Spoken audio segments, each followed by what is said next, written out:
don't take it too far. Geese are like the most evil things out there. I mean, that's what I mean. But like, you know, they're kind of random. They're kind of. I think like when I'm looking at a goose, I'm like, I could vibe with that. But like, what's wrong with you? Don't vibe with the goose. No, but that's what I mean, because then when you do it, like, it's one of the most aggressive beasts out there, and they have teeth.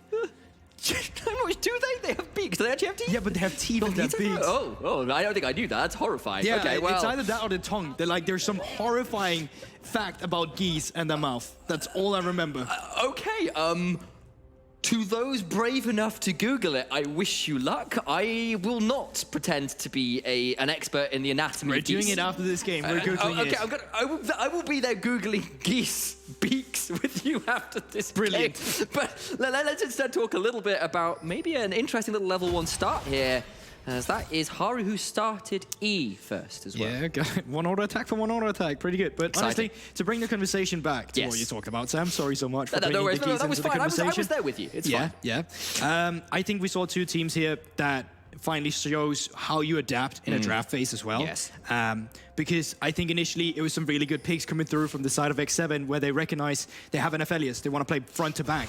But if we take care of that back line with an Akali and now with a Lee Sin, that's going to be brilliant. We're going to take away their one win condition they have there in the carry. Obviously, there's multiple, but that was the only win condition they saw at that point. And then the adaptation to come through with the Poppy again on Bifrost side, actually keeping the flex alive on the Poppy and the Gwen, because both can go top and jungle. And then just pairing it up with Fury on a Victor, where it's like, all right, this is safe. This gives us great zoning towards the mid game when he's finally picked up a few items. And it's going to be very nice. So it's going to come down to execution as well between these two teams, because the front to back from Bifrost, if they're successful in kiting back with Victor and Aphelios without the damage threat from X7 to come through, they're definitely going to win the fights. But if X7 can accelerate with their roster or with their drafting in the mid or in the early game, they should be putting themselves ahead of the curve, which should make matters more difficult from the side of X7. And they do have tools to do so. I think the main one comes from the mid lane though, because the other lanes, as you can already see right now, they're struggling just a little bit. Shikari has grabbed the wave management up towards the top side. The level 1 from Gwen is better. And down towards the bot side, once again, double ranged into one ranged and a melee. And that does mean that Haru probably is going to want to look towards Tempt. Lee Sin, Syndra, that level 6 mark is an old talking point, but still exceptionally valid. You called it out, saying, look, if you can get things rolling there, the outplay buttons of R on Syndra and Lee Sin can definitely delete the likes of an immobile Victor, but you called it out. Shikari doing a pretty good job getting the shove in topside. The double range, sort of, between Aphelios and Thresh down there. At least the double threat from range. Exactly. I think was the way of phrasing it. Tempt on this Syndra can become Odil and Fury's worst nightmares. Yes. Because he can make sure that with one scatter of the week, you're out of the fight. I will say though, Gwen can be the shining light. They know, great hook from Joel. First pick, Thresh coming out strong. Nata has the flash and he's just gone. That's the moonshot coming through and that final auto secures it. And Kising had the exhaust available too. They just did not expect the damage on that one. Brilliant hook from Joel to set that one up. And my word, that puts them at a deficit, because that is not a fasting center. That is a farming center. They just got rid of the AD carry, cannot farm, missed a lot of waves, missed a lot of XP, and the reset is just awful. He's able to pick up a tier, or Longside, I did not see which one he picked up first. But, oh, that's definitely not what you want to see from this side of X7, especially when we were talking about this bot lane matchup. This bot lane was supposed to be neutral from the side of X7. It was, and so how well X7's bot lane has played thus far. They split great stuff from Bifrost, and considering that was a Thresh first pick as well. I made a note saying, look, I want to check in on the value of this pick in about 10-15 minutes. I don't even need to wait that long. They've got first blood off just some great play on the bot side. I was whispering that to myself as well. When I saw the first 6 bans come out, I was like, it has to be Thresh, because if Kising can grab it on 2, he will. And if Joel can get it first, he definitely is the type of player to get it. And it already shows here in the game why the priority is so high. And it's not only just because it's these players, it's just Thresh as the champion right now, and also with the OPs that was already taken away. And Thresh Aphelios is a lane as old as Aphelios has been in the game, one of the first champions to pair up with the guy in. Thus far, how often do you say that with a Thresh though? Oh, Thresh Lucian when he came out. Oh, Draven, Thresh Draven. What's that, Jinx? Oh, Thresh Jinx. It's almost like Thresh is just one of the greatest support in the game. Yeah, he's pretty good. And he keeps going again. No way! The Lantern in. Main C-Boy gets the easy heroic charge afterwards. That was a slick combo. Hope we get a replay of that one. Brilliant stuff once again, and it's coming from the Bifrost bot lane this time around. C-Boy coming through the lane, I believe, to make sure that he would not get catch off guard by the Vision. Brilliant job once again. from the bot side of Bifrost. And, you know, we had a lot of questions marked for Bifrost as well. Can they fare when they play the top teams? Because last time they played JDXL, they got demolished. And yeah, they just bring him in with the Lantern. They know there's no Flash. Flash again from C-Boy to make sure he's punished up against the wall. He's got Hex Flash on the Poppy, so it won't matter too much in the grand screen. Brilliant stuff. Haru, though. I think they've got it. Surely they do, and that's a hook afterwards, though. Maybe they can get him onto tower for long enough. Haru flashes away. There is no additional tower shot, and he gets the level up as well. Duel will be around, and maybe now he's actually in trouble. Remember, there's no Flash on the Thresh, but nearly finds himself a third kill to his name, well, third kill involvement to his name there, but they do, X7 do rather, manage to pick up a final turnaround in the mid lane. Needed it. It was getting a bit rougher there. Definitely, and it came from the one highlight we talked about in the early game from X7 as well. The Syndra on the mid lane, she's able to gain priority from the matchup into the Victor, just due to the scatter, keeping Victor at bay. It's making it difficult, despite his long lasers, to walk forward. And Haru doing a great job to follow up with a Sonic Wave. And Fury, once again, caught a little lacking. We've had a questions mark towards his early and mid game, but historically has always shown up in the late game, so it's not lights out for him just yet. Yeah, well played there from X7 to get a hold of that. I mean, nearly exceptionally well played from Duel, as we called it out. As it stands, though, a much better early game from Bifrost. It was really proactive in their early weeks. They managed to get a lot rolling last week.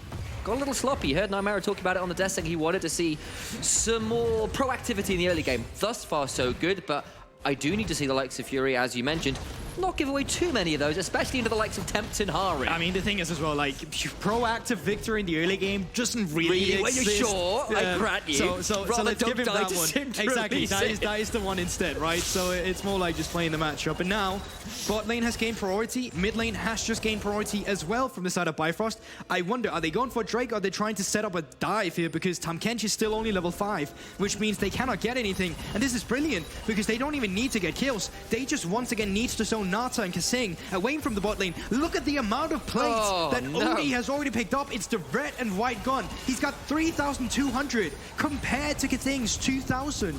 Here we go again, try to get a pick in mid lane. Now C-Boy, though, is there to try and turn it around. That's the back of it in terms of the damage from that Scout of the Week. In goes Haru, there is no steadfast presence. Haru dies to tower. No, he doesn't. He gets alive. What's the HP? Somebody tell me the HP. And if there's one duo you can always count on X7, it's the world champion and his body in the mid lane, Tempt, keeping the game alive. It's a disastrous early game, or at least that feels like it for X7, but look at the gold. It's almost that even, despite Odie getting so far ahead.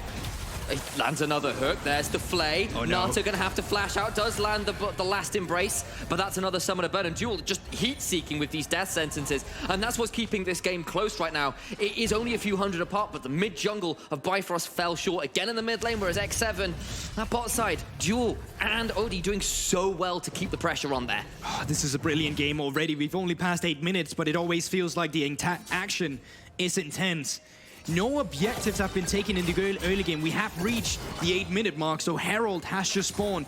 So you can see on the minimap right now, Sam, Duel is finally roaming up. Seems like he's teaming up with C-Boy, trying to see if they can gain some control of the top side. But this could be good for X7, because without a failures, they still have the duo of Haru and Tempt, which is the strength of X7 and their weakness over in the side of Bifrost, with Fury and C-Boy not being able to equalize against them. But with this priority from Jaeger, with the priority from Tempt, it is X7 who's starting up the objective first. They have brought in Nata as well, so I think this Herald will just go over to the side of X7, but at what cost over on the opposite side of the map? Remember, Aphelios already took 3 plates with Severum, Crescendi Muthro, Onslaught on courtesy of Severum. With all the chakrams flying, towers disappear.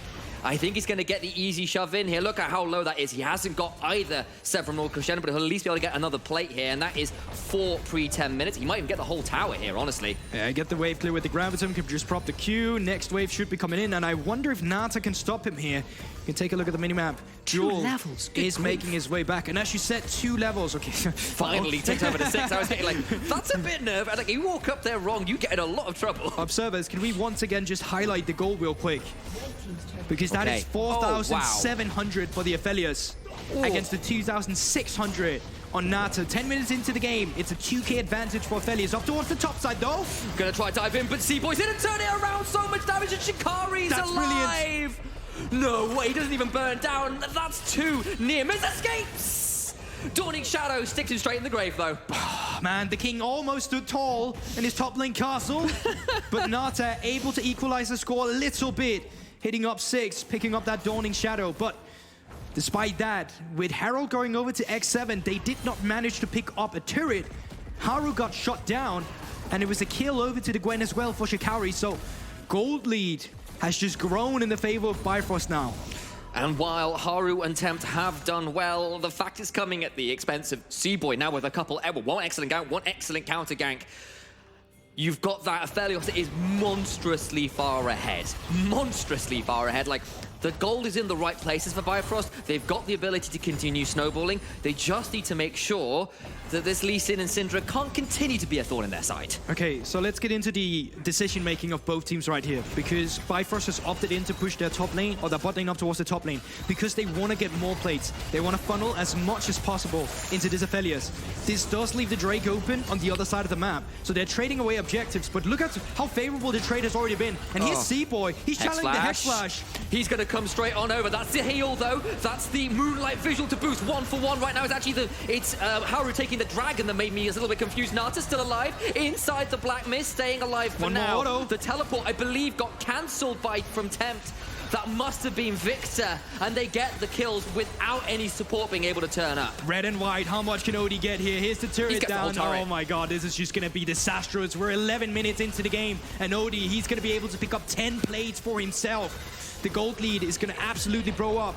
Look at that gold lead. That's without the tower falling. He is a solid 3,000 gold before picking up this final turret.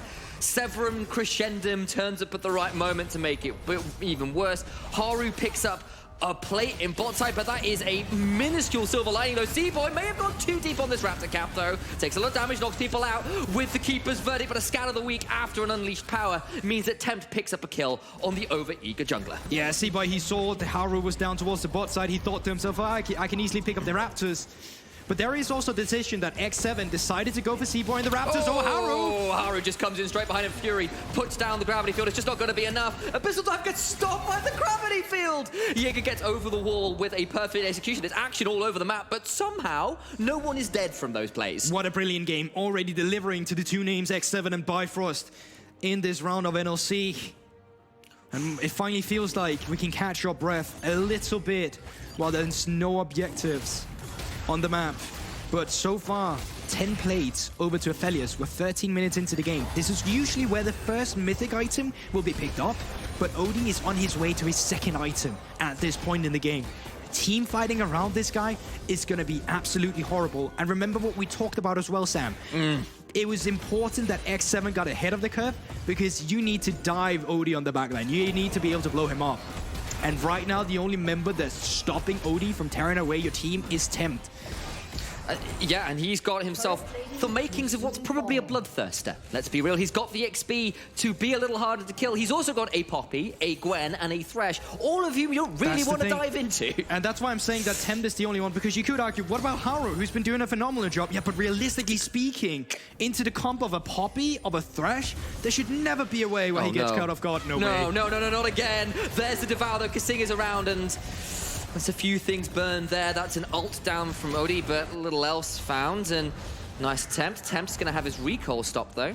And remember, again, Fury did manage to prevent the teleport top side, which was a nice little play. We did saw it off screen earlier. So definitely been a thorn in Tempt side here and there. And it is a 3,500 gold lead right now for Bifrost. It is, and important to notice is that Jaeger as well, he's actually not going for Chem Tank. He's going there for Riftmaker Akali here for these fights where he knows he's going to be dealing with a front line in the beginning, but that's going to make matters a little bit more difficult in one-shotting Odie immediately, but we'll have a look at it. It is obviously still Akali. Her base numbers are through the roof when she comes down to it, but Odie and Jewel. Oh, so threatening. And they just can't force this Aphelios off the turrets. He's got Crescendum. He's got Nata down to half HP. He's up that level and a half or so still. He throws down the Sentinel turret. Haru is around, thinking about going forward. Forced to flash away from the Abyssal Dive. Now Jewel is in trouble, throws down the box. Nata gets chopped though by the wall. Seaboy is here so goddamn fast. Jaeger now coming across, does have perfect execution, but I don't think they'll find too much more. And X7 ward off the dive. They keep their mid lane turret alive, but that was a mighty tense experience for all involved. Yeah, but I feel like that was a little bit sloppy from both sides as well. You can see Joel showing that he's still human a little bit with a little bit of a yellow star impression there, but no, as just long do as him dirty like that. Yellow Star's long gone, mate. Stop. He's not even here to defend himself. What is this? Hey, that's the luxury of being a caster, isn't it? But still, the silver lining for Bifrost as well is that luckily Aphelios does not go down. Objectives are on the map as well. We got second Drake and second Rift Herald. And we've been in this situation before as well, where either the teams are going to handshake it, or one team is just going to completely take over the map, and that's a flash through from Jewel. Ooh, doesn't quite land onto Temp, though. The death sentence wide. Now Jewel's in trouble. That will be Haru going forwards, down to 5% and down. Kasing picks it up. Haru gets a kick, but it's only onto Odie, who's staying alive. Nearly goes down. Got the healing from the Samurai ultimate, but he's finally shut down. Of course, it's Nata. A little bit of vengeance. C-Boy rooted in place by the last embrace. Still gets taken out as Haru tries to go in and finish the kill. Can't quite. Temp with a double scout on the wing. Fury so low. Jaeger picks it up at X7. Even when they're behind, it's just so good at finding these skirmishes and team fights. X7 just found an impossible fight. We talked about the team composition of Bifrost. There should never be allowed any backline access. But Jewel, he felt himself a little too much there. He flashed forward for Temp, was out of range, and it enabled X7 to pick him up with no Thresh around Odie and no Poppy around either. It was easy for Haru to find his mark, and let's have a look at it again. Jewel, he gets tacked up by the Sonic Wave, no flash because he just flashed in.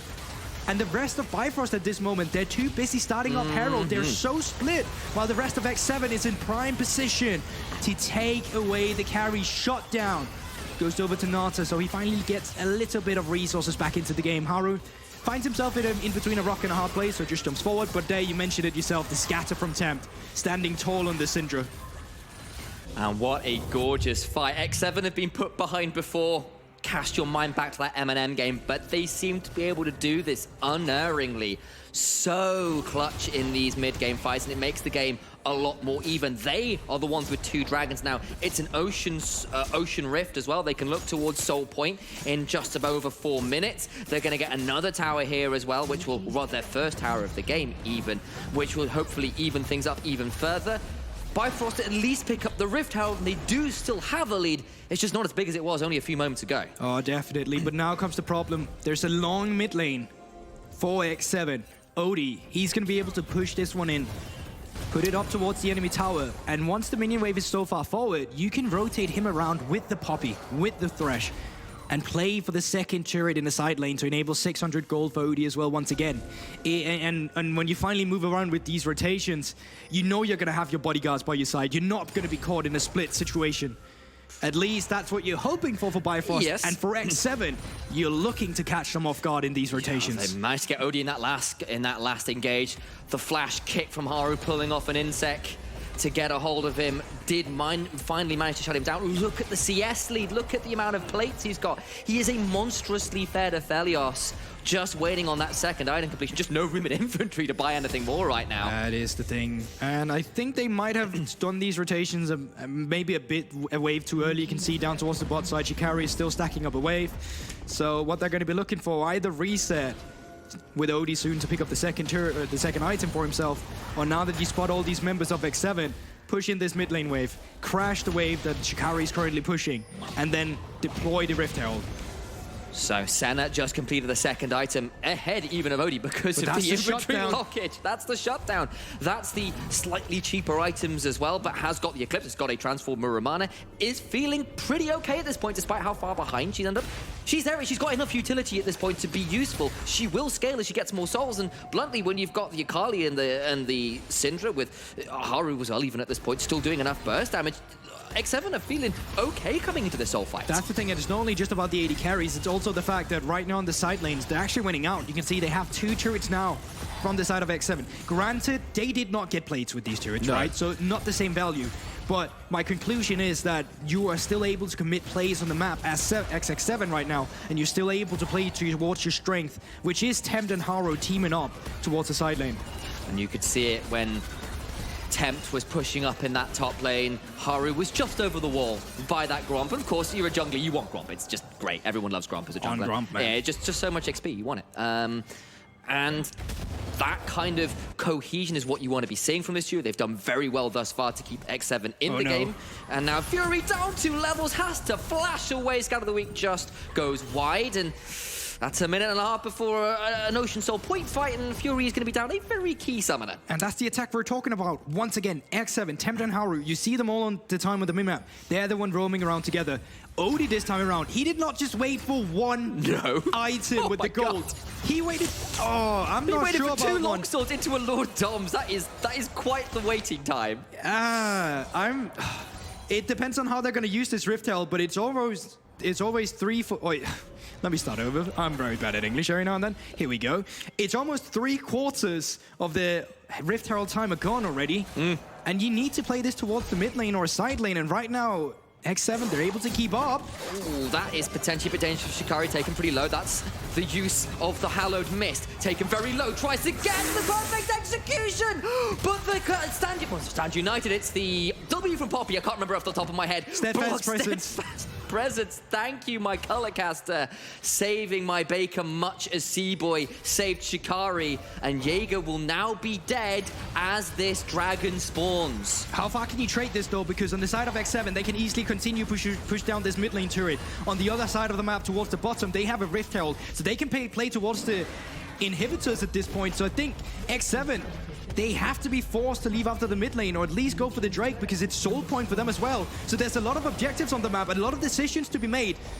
And they go for the Rift Herald charge. They want to contest for the Drake, but they're so split right now. Remember, Fury still has no flash. Tempt, they're dueling it out with Shikari at the same time. Over the wall with the Scout of the Week. Long range, uses the wall to extend the Q range, and that is the mid laner dead.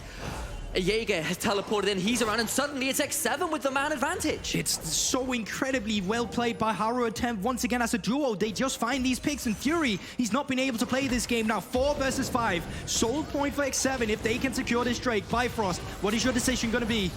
Watch Seaboy over the wall. Watch OD here, who's got Gravitum and Infernum duel taken out by an unleashed power. Now Jaeger into the backline. Got perfect execution just available. Can't quite get forward enough. And Bifrost lose another member. They'll lose the soul point, and Shikari just teleported to the bot lane to try and get to the tower, which he does. But the decision making is so split as well, because Bifrost left this bot side to move down towards the Drake to try and contest it. But inevitably, for them, the play was still to TP Shikari into it. They could have traded to Drake for the inhibitor. Now they ended up on the worst end of that deal and only got the inhibitor turret for the soul point now for X7. So, once again, Bifrost right now have OD. X7 has a team, at least that's what it feels like. Does a bit, and yes, Seaboy has done some clutch turnarounds, some clutch saves, and he's been there. Yes, OD is so fed, but I've got to say it again, Bifrost, a little bit like Veneer in the mid-games, a little bit like Astralis in the mid-games. There have been a few mistakes.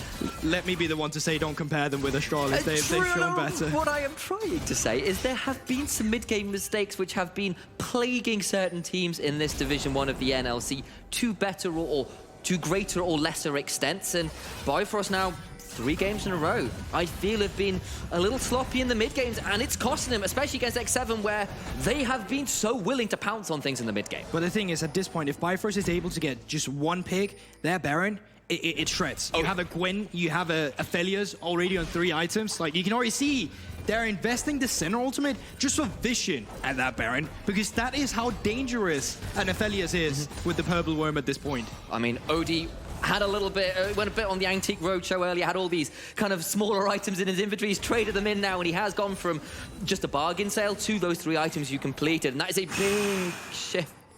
That's how Death Sentence was inches away from Duel finding another one of those picks. It's been a little bit quieter from this Thresh as the mid-game's gone on, but Bifrost, still very frightening, Look especially. At position. Okay, he is spotted out on a ward. A Syndra coming from behind could have been catastrophe. Oh, yeah. And look at Temp, the man is level 15. Man alive. 60 CS up over Fury, who is 0-3-1, being bullied pretty hard by the Syndra Lee Sin, as we said. X7 would need to happen. And yes, it's a similar discrepancy for OD, but honestly, as we've said, Senna is kind of okay at this point. She can do her job. I feel Fury's a long way off being able to do his. And once again, that one thing that had to go right for X7 with the Syndra has gone right. In team fights, she's going to make Aphelios' life very difficult. The short range to play around with makes it difficult for him to walk up unless Unless Let's you force go. them to walk up. Temp currently recalling, does have TP. Haru is around. They could try and flip this. There's a lot of tools in Bifrost's kit to stop the Lee Sin from coming through. It's Calibrum Crescendum. They knock him away with the Keeper's Verdict. It's a clean Baron. There's no way to steal when you're knocked out like that by Poppy. But can X7 find anybody on the retreat? Jaeger gets a chunk on the duel. He throws down the box. The last embrace comes through and he's surely dead. To rights, he does go down. But a one death for Baron on 4, absolutely worth trading every day of the week. And that was the threat we talked about here initialized, the fact that Aphelios just takes away the Baron life before. I mean, what was that, 10 seconds? Something like that. I mean, Crescendum does it. we should have started a timer just to look at the clock. See how fast you can speedrun that Baron at any percent. Clearly, it was a quick one. That's going up in the world records. Someone call Medic. He's the speedrunner among the casting community. Temp, though, off vision, gets a stun onto C-Boy. I don't think he's quite got full kill combo yet. A minute and a half until Ocean Soul will be on the table for X7. Bifrost have Baron to shove with, but they need to set up because that could be a lose condition for them. Exactly. Here's what we would like to see from Shikari and the rest of Bifrost. Shikari, pushing this wave towards the top side. Recall, start playing on 2 lanes. Yeah, there we have it on the minimap. You can see it. He's recalling as well. Push in the mid lane with a unit around Odie, make sure that no one's getting picked off, and then get the priority as well down towards the bot side with Shikari, with the Gwen, with the Baron buff, and then just say, screw top lane, the lane is so long. Tempt. It's Holding so close. The hooker come through. Oh my days. It is an absolute thriller out here. It's looking more like a horror movie by the second. One pick could change everything here. The Baron hasn't really achieved that much for Bifrost. It's bought them space, it's bought them time, it's bought them control in the river. As that Scout of the Week lands again, but it's not quite enough. Death Sentence just wide as well, and you can hear it in my voice, you can see it on the screen. It's tense as you like. Yeah, but when there's 30 seconds, you need to do one more wave here. You can see down towards the bottom, Shikari still pushing up towards that inhibitor. Jaeger on the top side, TPing in now to join the rest of the members. And C-Boy, he's got off guard. What are you doing there, buddy? He's trying to buy space, has to flash away. Shikari holds his nerve. He's still shoving. He's got an open inhibitor. And Bifrost, they don't even need to start this straight necessarily. They can buy time for their top laner. Death Sentence goes wide. X7 shoving in. Shikari has left the wave. He's here to fight. They want to fight this, but look at C-Boy down to half HP. Haru is off vision behind them. There's a kick available. That control ward is going to block vision. He's still here. He's going to throw out the Sonic Wave. Dragon started by X7. Watch for Odie. Watch for C-Boy. Watch for what could be the final deciding fight of this game. Gravitum Ultimate could be a thing to set up the teammates as well. There you can see he's holding on to it. C-Boy into the back of the pit with that Hex Flash. The Keeper's Verdict coming out. Will he knock out Jaeger, who's gone into the back with the perfect execution? Who's knocked away? It is the jungler. Haru is gone. The Scout of the Week secures C-Boy in trade. It's a 1-for-1 right now as Jaeger's gone too deep. Infernum does so much damage, and that 1-for-1 absolutely favors Bifrost. They hold on for now. They're teleporting in. Remember, that inhibitor has fallen to the wave, and they're losing so much HP on this Nexus Tower to boot. Bifrost outplay it. Yeah, exactly. Great setup from the bot side there with Shikari on the waves. I will say, though, Bifrost, they were really caught lacking with the mid-wave setup. When you have Baron, X7 and Temp, they should not have been able to get that by C4. He went too far forward.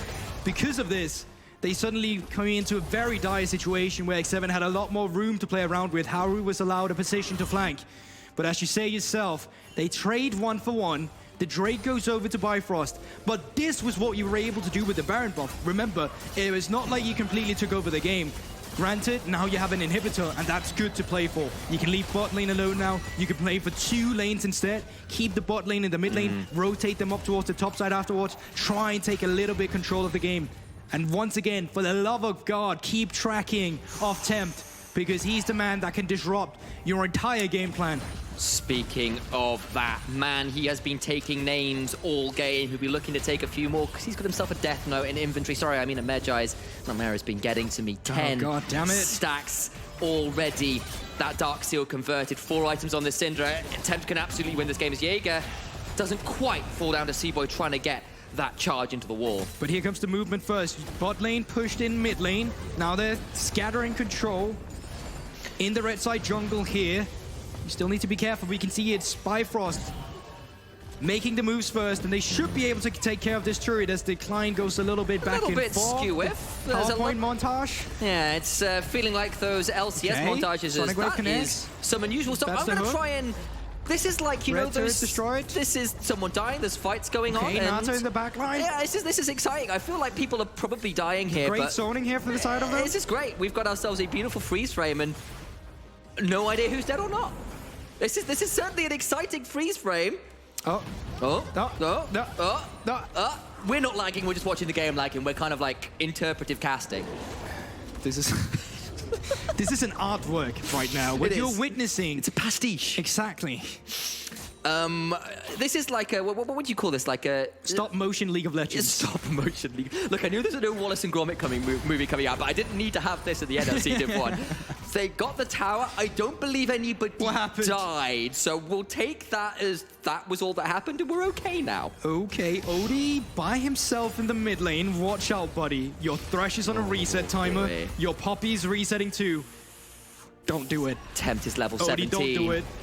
He's looking for more names in that book. He's just around the corner. He's playing it respectfully. Fury and Duel just hanging around down that wave. They wanted to see whether they can catch someone overdiving for Odie, but no one picks up the bait, and we are left once again with a very tense state of affairs. Do check the top left corner of your screen. 2 minutes, just sub that until another Ocean Soul fight. Let me take your attention to the right and top left corner also as well. Important. Yeah, no, because Baron is spawning right now as well. And while I do agree, Soul is a brilliant objective as well. The Purple Worm might be gathering these players' attention just 2 minutes before the Drake. Absolutely, the call to battle is being sounded, and we do need to do check-in on some of those items. 3 items on Gwen, 3 items on Jaeger's Akali. 4 items, though, on Odie. We talked about the 4 items. Look at the position of Haru and Jaeger. They're trying to catch up Fury. They're going to try and get it. The Purple Worm has spawned. Baron is there. Kasing is there to slow people down. It's going to prevent an easy follow-up. Teleport coming in for Shikori. Fury stays alive, but now the Ignite on Jaeger does get a hold of that one. He's now into the mist, trying to stay alive with that Shroud, but he'll go down, but not before using the stopwatch. It will be a solo laner for solo laner trade. But still, there's not much vision here, so Tempt, he can look for something. He does have the flash of the Syndra. Gonna step forward. Flashes it, but he's gonna get flayed anyway. Tempt, he's dead. He's gone too far. He's too over-eager, and Kasing dies as well. X7, over-eager, over-aggressive, try to overplay their hand. And now with Crescendum Severum, Odie is completely alive and available to try and start this Baron. They don't even think about that. They've got, remember, the inhibitor down on a wave. They might try and end it even, but they're going back to the Baron. Is completely flabbergasted. He thought he was in EU, but no, you're back in Korea, mate, against Mad Life himself on the Thresh. Jewel, that was brilliant. First pick Thresh. It won them the lane. It might win them the game. It's down to 3,000 HP. Haru's not even going to try and fight this one. He's going to stick around 15 seconds until that dragon. Just fast forwarded. Just fast forwarded. We know what we're waiting for. It's here. Boom. Oh my. How does that connect? How does that connect? I'm caught touching Riot Sport. That is illegal. Can we get VAR? I need a VAR in right now. What is it? Right, August on Twitter, at him. It's got to happen. What is this? That cannot be legal. I've seen it from Nautilus and Thresh. Apparently the death sentence was exceptionally large for Tempt. The book is gone from inventory. He's got 2 needlessly large rods, but he's now down a Baron.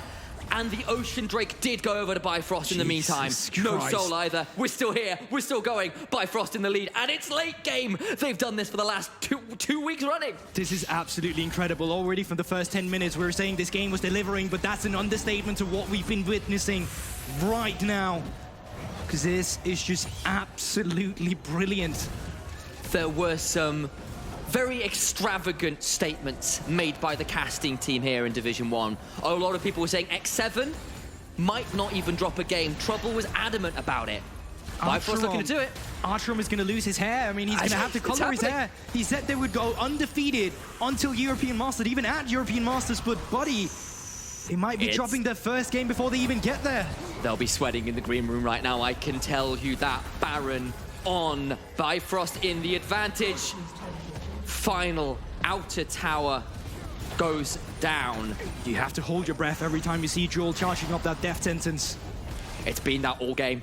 A little bit in the mid game where it got a little bit alarming for Bifrost, but they're back in command now. It's not over yet.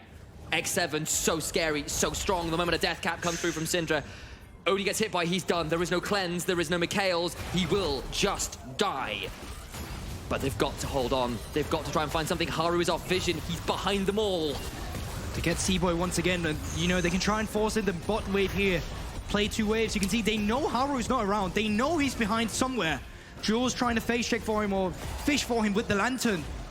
Got to call it out as well to production while we've got a second. We have not even looked at center stacks all game because it was put so far behind. I need to know. I need to see where it's at. 82 stacks. That's pretty scary. It's not quite at 100. I've seen better. I've seen better. Precisely is the farming center, but it's still at this point. It is an additional factor. Inhibitor falls. Shikari immunes the stun with a good hallowed mist. Haru's still hunting. Haru's still looking. He's so good. He is a former world champion. He has a skin in the game.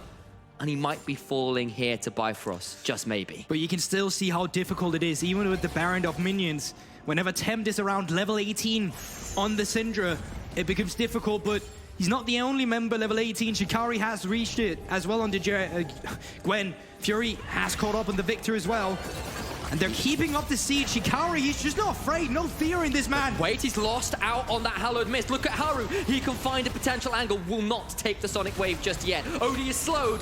That is from, of course, Nata, who's might doing get so much rooted. damage. He gets rooted in place. So much damage. But look at that W from Poppy. It does it again. The steadfast present forces out the GA. He Over lives. the wall goes Haru. He's going to get charged up by C-Boy. The Keeper's verdict secures 2. Tempt is dead as well. I think they've done it. Jaeger is the last man standing and he falls as well. Where were you when Bifrost brought down X7? Nymera wondered about it on the desk. He said, I think they'll do it once. They'll do it today. X7 undefeated no longer.